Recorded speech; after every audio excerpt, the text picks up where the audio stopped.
Me ouvindo bem? Ótimo. Você pode abrir a sua Bíblia em Gênesis, capítulo 1. Gênesis, capítulo 1.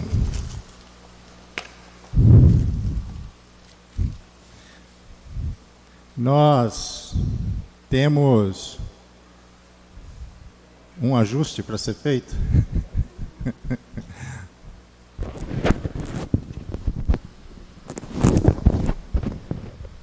Ok. Obrigado. Nós temos trabalhado um tema em comum, você já deve ter percebido isso. Nós estamos falando sobre comunhão. E os irmãos têm trazido boas lições aqui, bons estudos, bons sermões sobre comunhão com Deus, comunhão com os irmãos, com a igreja. E eu também vou dentro dessa linha. E o título de hoje é Comunhão, o plano que o diabo não quer que dê certo. E é interessante que quando nós lemos a Bíblia, tanto no Velho Testamento e no Novo Testamento, nós precisamos ser convencidos pela palavra e pela ação do Espírito em nossas vidas que Deus, o Deus Todo-Poderoso, o Criador de todas as coisas, Ele estende a mão de comunhão para o ser humano. É evidente que Deus faz isto.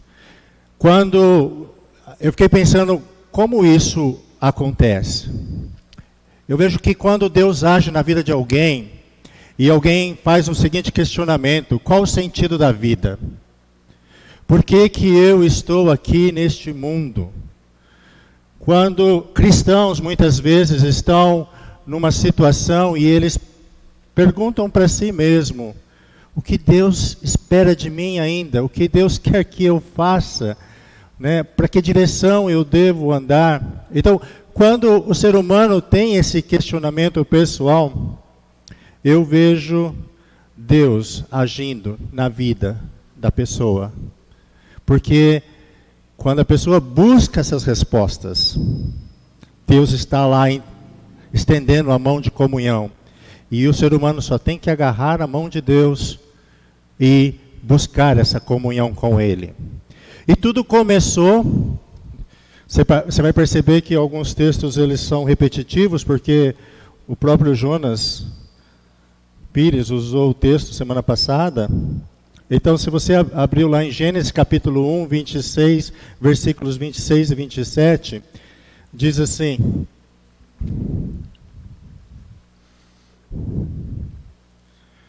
acho que eu vou ler até o 28. E Deus disse: façamos o homem à nossa imagem, conforme a nossa semelhança. Tenha ele domínio sobre os peixes do mar, sobre as aves dos céus, sobre os animais domésticos, sobre toda a terra e sobre todos os animais que rastejam pela terra. Assim Deus criou o ser humano, à sua imagem, a imagem de Deus criou, homem e mulher os criou. E Deus os abençoou e lhes disse: sejam fecundos, multipliquem-se, encham a terra e sujeitem-na. Tenham domínio sobre peixes do mar, sobre as aves dos céus e sobre todo o animal que rasteja pela terra.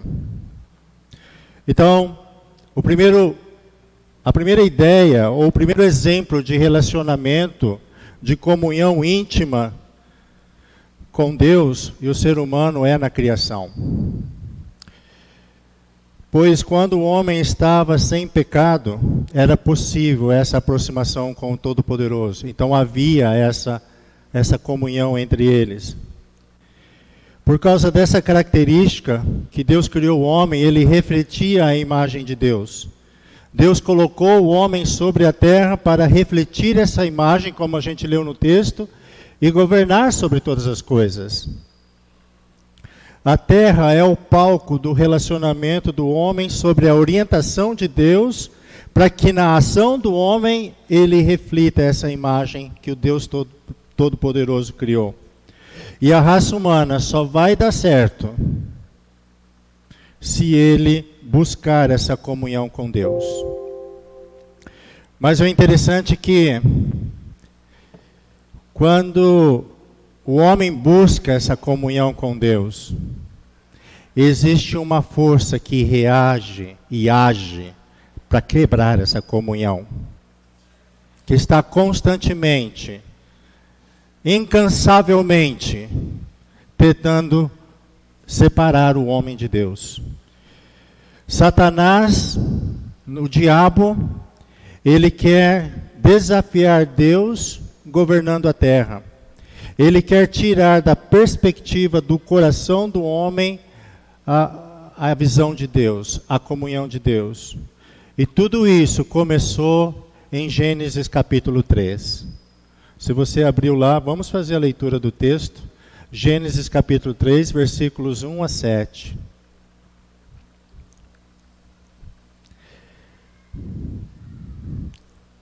Mas a serpente, mais astuta que todos os animais selvagens que o Senhor Deus tinha feito, disse à mulher: é verdade que Deus disse, não comam do fruto de nenhuma árvore do jardim? A mulher respondeu à serpente: do fruto das árvores do jardim podemos comer, mas do fruto da árvore que está no meio do jardim, Deus disse, não, vocês não devem comer dele, nem tocar nele, para que não venham a morrer. Então a serpente disse à mulher: é certo que vocês não morrerão, porque Deus sabe que no dia em que dele comerem, os olhos de vocês se abrirão, e como Deus vocês serão conhecedores do bem e do mal. Vendo a mulher que a árvore era boa para comer e agradável aos olhos, e árvore desejável para dar entendimento, tomou do fruto e comeu, e deu também ao marido, e ele comeu. Então os olhos de ambos se abriram, e percebendo que estavam nus, costuraram folhas de figueira, e fizeram cintas para si. Então, Satanás foi até esse primeiro casal, começando com Eva, e os tentou numa rebelião contra Deus, numa revolta contra Deus, virando as costas para Deus. Quando eles caíram em pecado, o propósito de Deus para a terra foi temporariamente frustrado, pois Adão e Eva ficaram sob o governo de Satanás, por causa do pecado. O pecado separou os dois da comunhão com Deus. Em 1 João 5,19 diz assim: sabemos que somos de Deus e que o mundo inteiro jaz no maligno.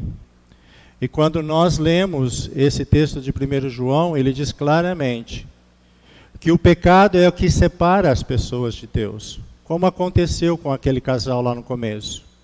O mundo jaz no maligno, por quê? Porque ele está no pecado.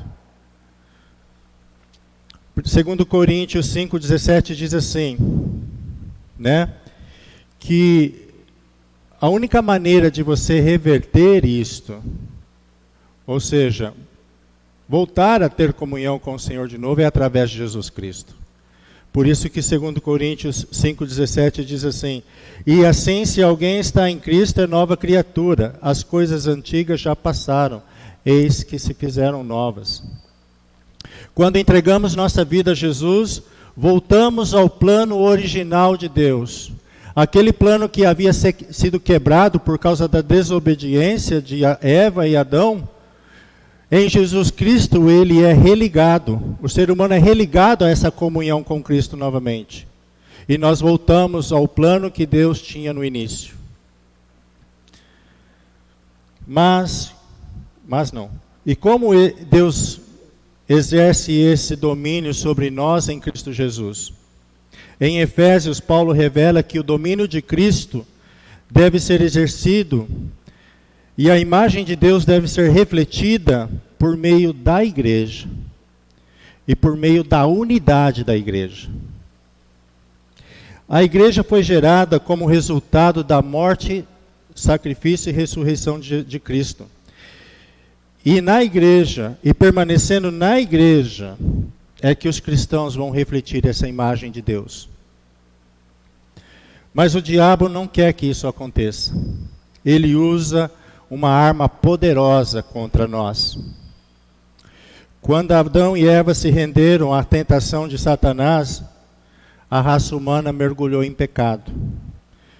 Quando nós fazemos a mesma coisa, quando nós nos rendemos às tentações que o diabo coloca diante dos nossos olhos, nós rompemos com os planos de Deus para nós. Todos, sem exceção, todos, mais jovens, mais velhos, homem ou mulher, luta diariamente contra a tentação. Tornar-se cristão e até mesmo andar com Deus por muitos anos também não elimina e nem minimiza os perigos da tentação. Por isso que Paulo disse em 1 Coríntios 10, 12, aquele que pensa estar em pé, olhe que não caia. Como cristãos que desejam agradar e manter comunhão com Deus, viver a imagem que Deus quer que cada um de nós vivamos, dentro da igreja, na comunhão com a igreja, nós precisamos entender como funciona a tentação. Nós precisamos entender melhor como é essa arma que Satanás usa contra nós e que nós corremos o perigo de abandonar tudo aquilo que Deus tem feito por nós. E como eu disse, ninguém de nós está livre disto. Estar prevenido contra a estratégia de Satanás é estar preparado. Porque o danado, ele usa o mesmo padrão, sempre usa o mesmo padrão. E quando nós reconhecemos esse padrão se repetindo, nós temos grandes chances, junto com Deus, através de Cristo, de resistir às tentações. Então, ao estudar e aprender esse padrão, nós não seremos ignorantes nesse esqueminha que ele vai criando na vida de cada um de nós. Lá na sua realidade, lá onde você está, com quem você estiver se relacionando. E reconhecendo isso, nós temos a chance de resistir a ele. E como começa a tentação? Tiago foi bem sábio em dizer para nós. Ele disse lá em Tiago 1, 14 e 15. Ele disse assim, olha, ao contrário, cada um é tentado pela sua própria cobiça, quando esta o atrasa e seduz. Então a cobiça, depois de haver concebido, dá à luz o pecado. E o pecado, uma vez consumado, gera a morte. Satanás é astuto e enganador. Ele não é direto. Satanás usa o seu conhecimento astuto sobre a vida para nos enganar e nos prender. Ele falou assim, Paulo falou em 2 Coríntios 11, 13. Mas receio que assim como a serpente enganou Eva com a sua astúcia, assim também seja corrompida a vossa mente e se aparte da simplicidade e pureza devidas a Cristo. Satanás não vai vir na sua vida, você já assistiu filme de terror, né? Ele não vai vir na imagem daquela menina que sobe a parede e vira o pescoço, e os olhos ficam assim horríveis, fica desfigurado. Ele não vai vir em forma de um dragão de olho vermelho com cauda. Ele não vai vir assim na sua vida, porque se vier, ó, perna para quem tem. Eu sairia correndo. Imagine que eu ia enfrentar um bicho feio desse. Ele não vai vir assim para nós. Se fosse assim, ficaria fácil para nós. Ele usa a tentação como estratégia. E a tentação, ela se apresenta diante de nossos olhos, não como um monstro, mas sim como algo que é bom, aceitável e desejável aos olhos. Satanás faz parecer que o pecado vai te levar onde você quer ir. Ele atenderá às nossas necessidades carnais. Por que negar a si mesmo? É assim que ele trabalha. Em Gênesis, veja bem como aconteceu, veja lá o padrão. Ele esperou que Eva estivesse sozinha.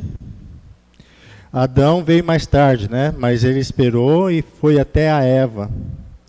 E Satanás, isso mostra que Satanás sabe exatamente o momento certo para agir. Longe do abrigo, longe de Deus, longe da comunhão, nós pensamos o seguinte: quem é que vai saber se eu errar? Quem é que vai saber se eu ceder? Vá em frente, experimente. E é isso que faz, é esse o padrão.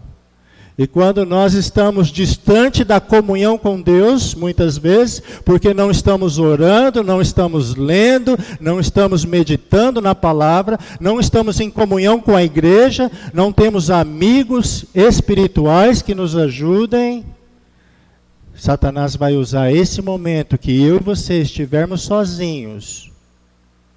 Vai, experimenta, usa, ninguém vai saber. Quem vai saber sobre isso? Vai. É bom.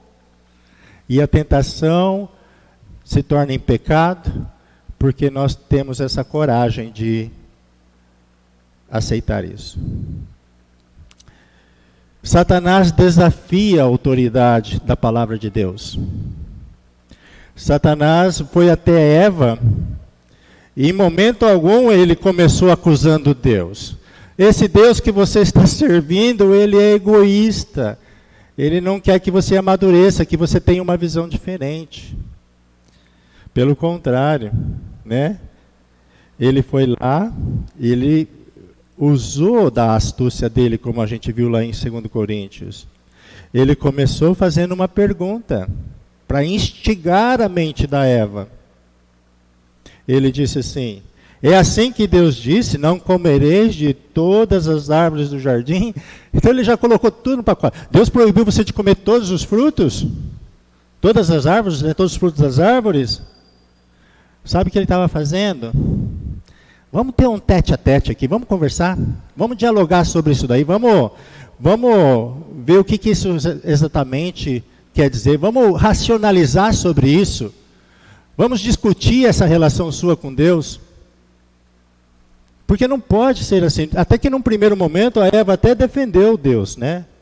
Porque ela falou assim, não, é só aquela árvore lá do meio do jardim que a gente não pode nem tocar e nem comer, né? Mas Satanás fez uma suposição perigosa. E aí, vamos racionalizar sobre isso, vamos discutir sobre isso, porque isso que Deus está pedindo não pode ser assim. E Satanás faz isso com a gente. Ele nos tenta, fazendo com que eu e você questionemos as verdades da palavra de Deus. Ele vai pôr na nossa mente, no nosso coração, de maneira bem, assim, com muita astúcia. Não acredito que você acredita nesse livro aí, em pleno século XXI.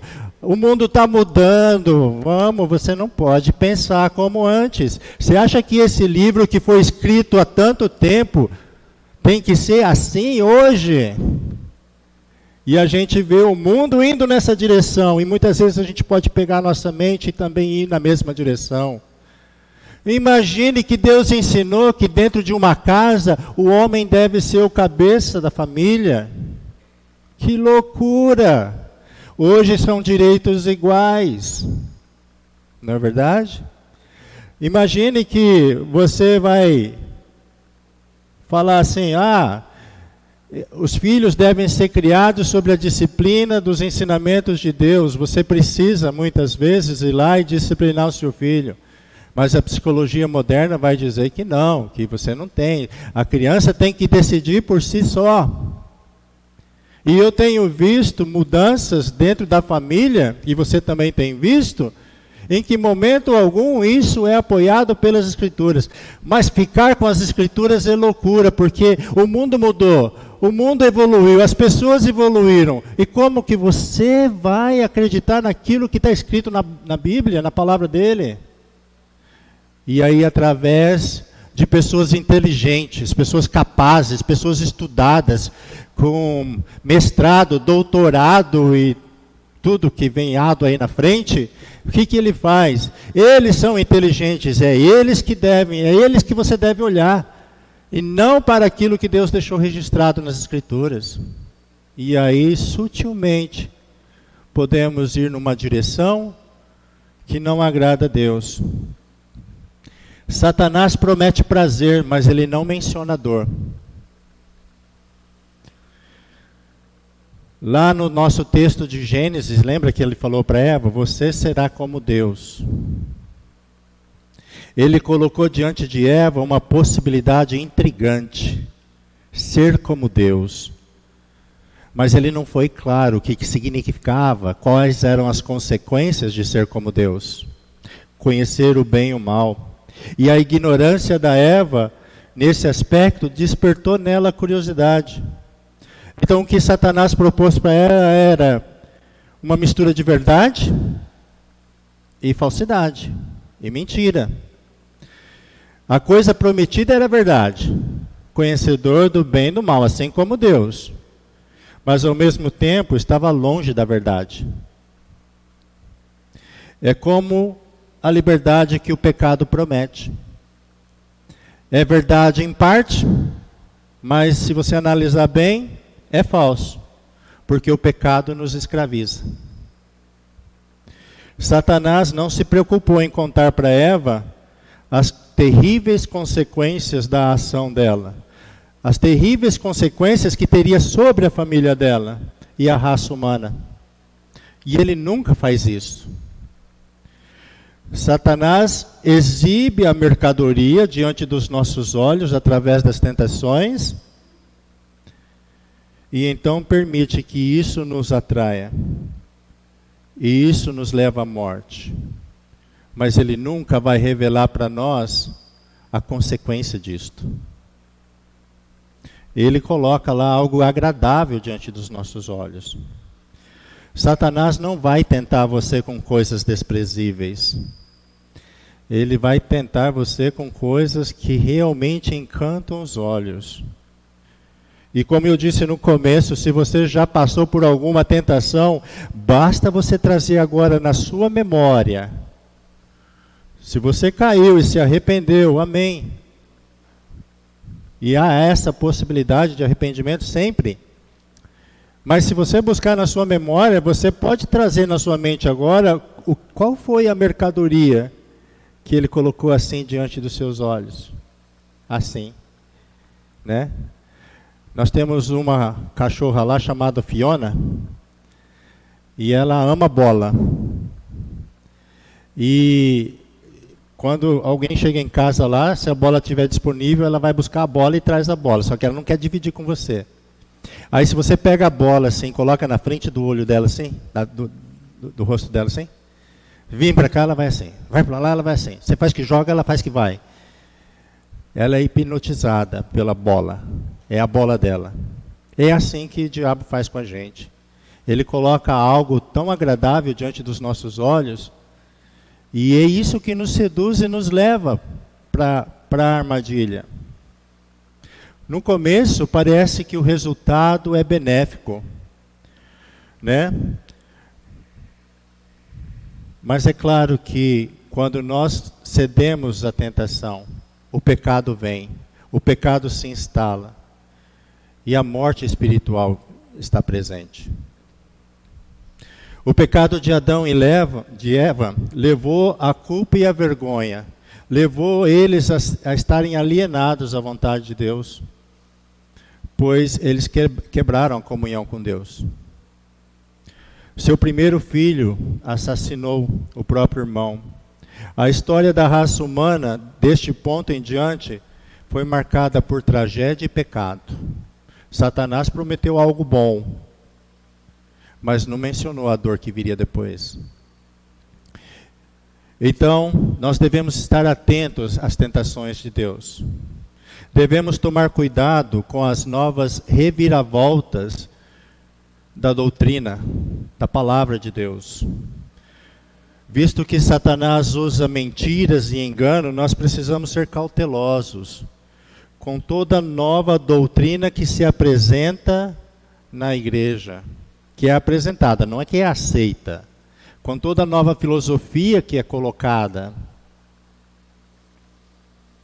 Porque se nós não estivermos atentos a isso e não meditarmos sobre isso de acordo com aquilo que Deus ensina, podemos trazer para dentro da igreja algo que Deus não aprova. E nós temos que estar atentos a isso. Porque ele vai usar isso para aceitar uma conduta, uma maneira de viver que não é agradável a Deus. Devemos afirmar sempre a autoridade da palavra de Deus sobre nossas vidas. Satanás sempre trabalha para minar a autoridade de Deus. Se você tirar a autoridade da palavra dele, você vai se envolver num relativismo moral sem direção. Já falei sobre esse relativismo aqui. Tudo depende do momento e da época. Se entrarmos nisso, anulando isso daqui, tudo é aceito dentro da igreja. E aquilo que Deus disse que como deveria ser, não vai ser. Então, devemos nos submeter à palavra de Deus. E não importa, irmãos e irmãs, quão difícil seja e quão custoso seja. Porque às vezes, quando decidimos obedecer, sempre que decidimos obedecer aquilo que Deus determina, alguma coisa vai se mover contra você e contra mim. É óbvio isso. Devemos afirmar o caráter de Deus conforme revelado na sua palavra. Satanás vai usar, por meio das decepções e provações, fazer com que você e eu duvidemos da bondade de Deus e da soberania dele. Se eu e você duvidarmos da soberania e do poder de Deus e da bondade dele, ele está a um passo da rebelião. Está a um passo de quebrar essa comunhão com ele. E nós precisamos trazer na nossa mente a revelação que Deus sempre coloca na palavra dele, que ele é bom, justo e generoso. Basta você trazer para a sua memória o que aconteceu com José do Egito. Foi vendido como escravo pelos irmãos. Depois ele se recusou a deitar com a esposa de Potifar e por causa disso foi parar na prisão por muitos anos. Quer um exemplo de alguém que diante da decepção, das frustrações, poderia ter abandonado Deus? Não. Ele entendeu que Deus tinha um propósito em tudo aquilo e se manteve fiel. Ao ponto dele chegar para os irmãos e disse: o que vocês intentaram mal contra mim, Deus o fez para o bem. Você pode acreditar nisso e nós devemos acreditar nisso. Deus é bom. Deus é soberano. Deus quer o bem, o seu bem. Deus quer o meu bem. Agarre a isso com toda a fé. Se estiver passando por uma luta, por uma provação, por alguma dificuldade, não se entregue a isso. Acredite por fé que Deus está cuidando de você. Ah, mas você está aí na frente falando isso, é fácil falar. É verdade, eu concordo. É fácil, eu não estou na sua pele.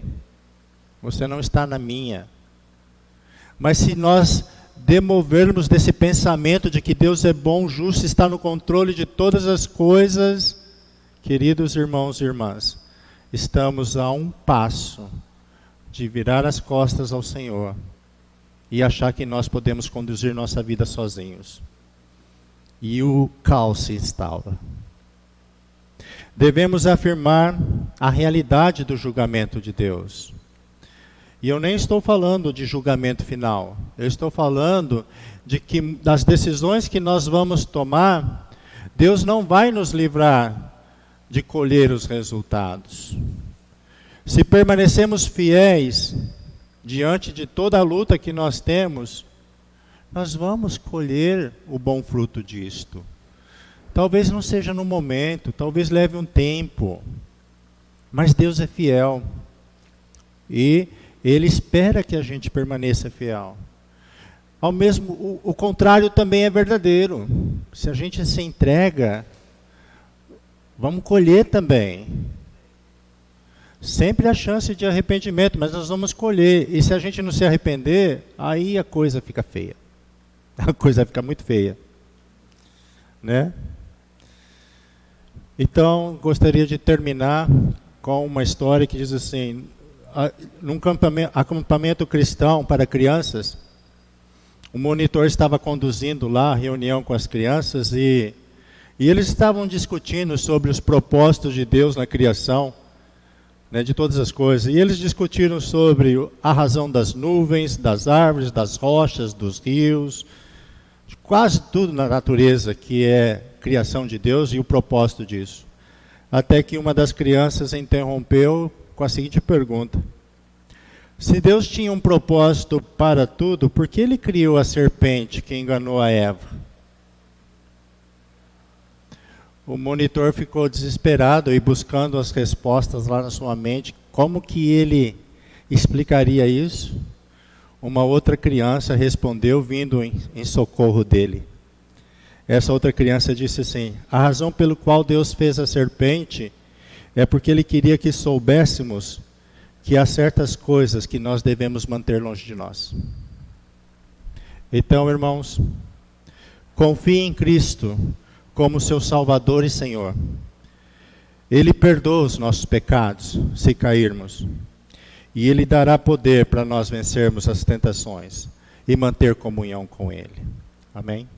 Deus abençoe nessa reflexão. Vamos orar?